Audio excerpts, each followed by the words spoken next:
go, guys. So now we're gonna go ahead and do the rear diffuser. Part came in, Scott hooked us up, 2-day shipping.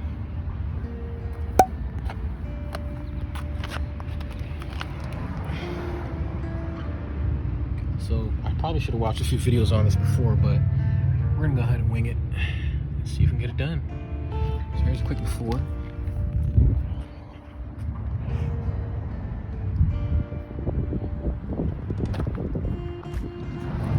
Alright, so what I did here is got a 220 bit, put it on the gun, and right here there's one. Back. Actually, here we go. 1, 2, 3 screws you got to take out here with a T20 bit, guys. So you cannot use a Phillips head or a flat. You're gonna need a T20 for this. This is a pain, especially if you've been on it for a while. I've never touched this part of the car, so you're gonna really have to pull on these tabs, but try not to break them.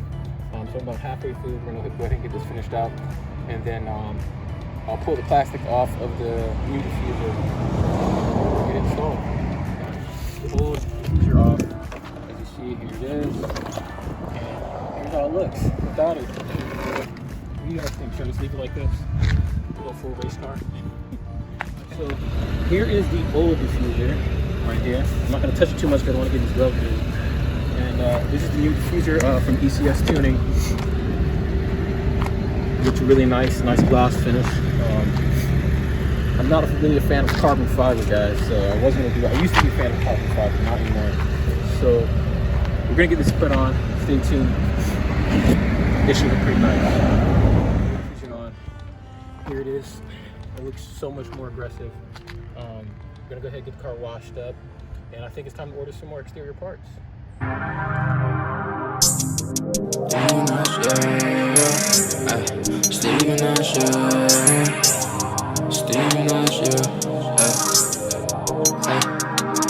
New lane, I'm moving real fast. Everybody wanna see me coming last, but I'm focused on the money, not the drugs. I'll pass on the niggas. You can call me Steve Nash. Okay, boy on the beat.